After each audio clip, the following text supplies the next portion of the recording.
The thoughts we entertain shape the quality of our minds.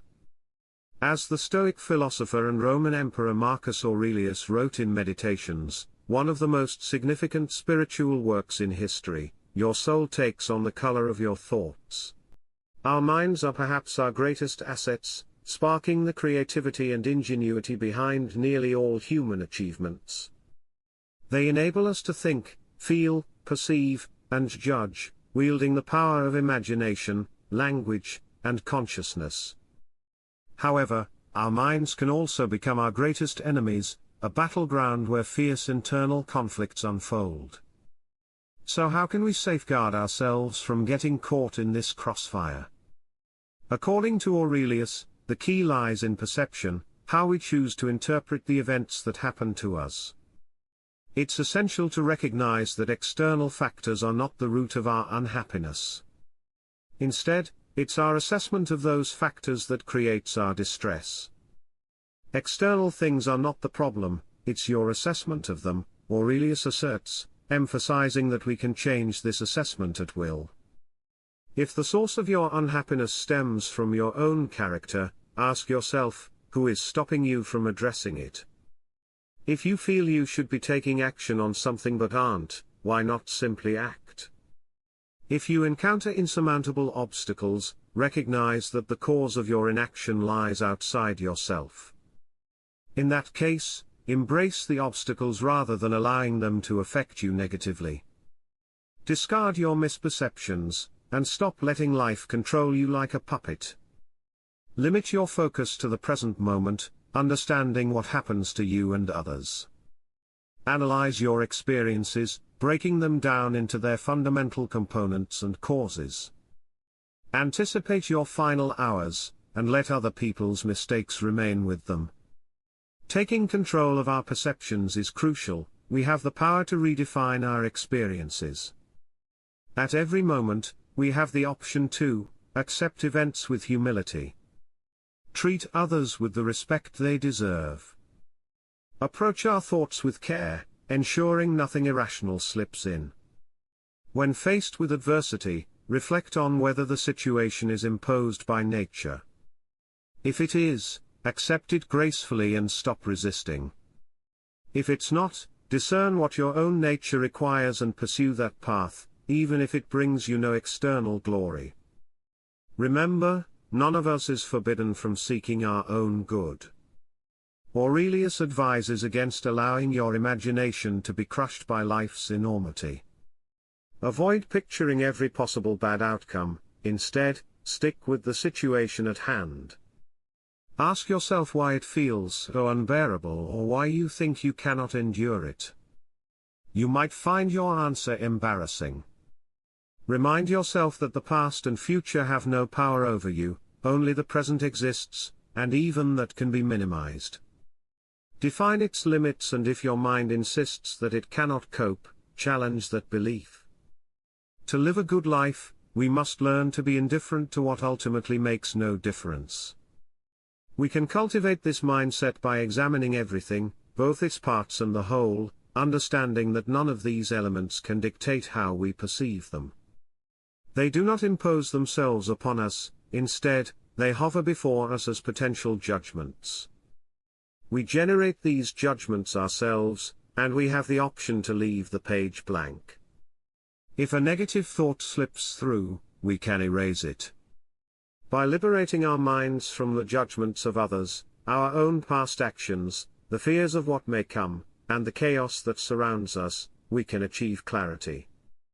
A Stoic lives life with purpose, recognizing what is right, accepting what happens, and speaking the truth.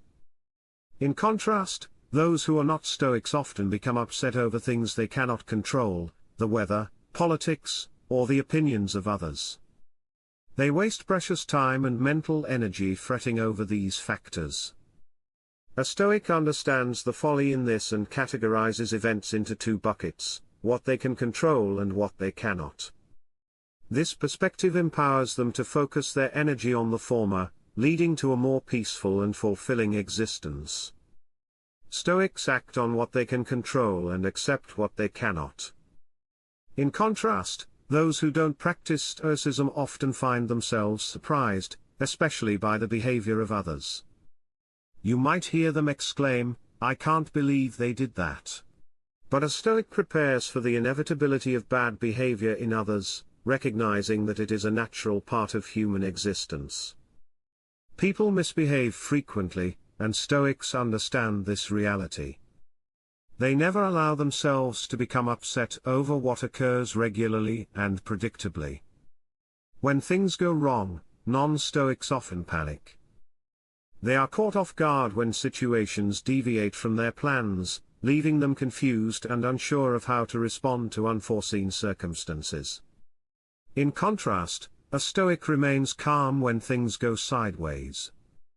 They know that becoming upset won't help the situation. Instead, they accept things as they are and focus on finding solutions. Non-Stoics are constantly chasing more money, more possessions, more attention, believing that happiness lies just around the corner with the next acquisition or achievement. Yet, once they attain their desires, they often realize they are still unhappy, and return to the cycle of chasing. In stark contrast, the Stoic stands out by standing still. They do not chase after material possessions, opting instead for simplicity in their lifestyles, simple cars, simple clothes, and simple living. They understand that true contentment comes from appreciating what they already possess.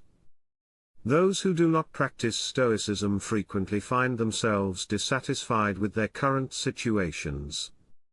They might complain about the weather being too hot or too cold, grow frustrated when traffic moves slowly, or feel let down when a store is out of a desired item. Every minor inconvenience can become a crisis, prompting feelings of self-pity. A Stoic, however, accepts reality as it is, understanding that there's no way things could be different at this moment.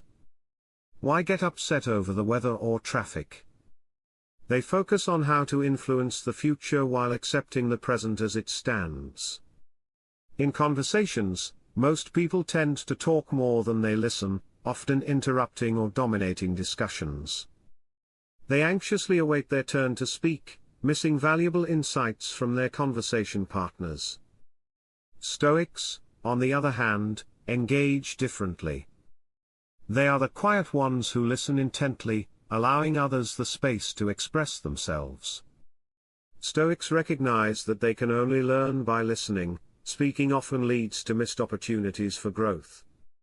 The typical person fears death, avoiding discussions about it and suppressing thoughts of their mortality.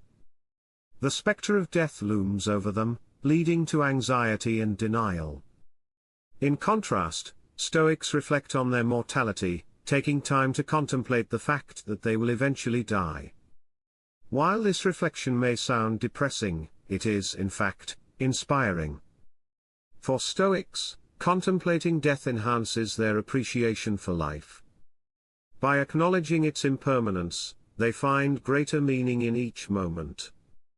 In essence, you can spot a Stoic from a mile away. They embody acceptance, resilience, and mindfulness, standing apart in a world filled with chaos and dissatisfaction.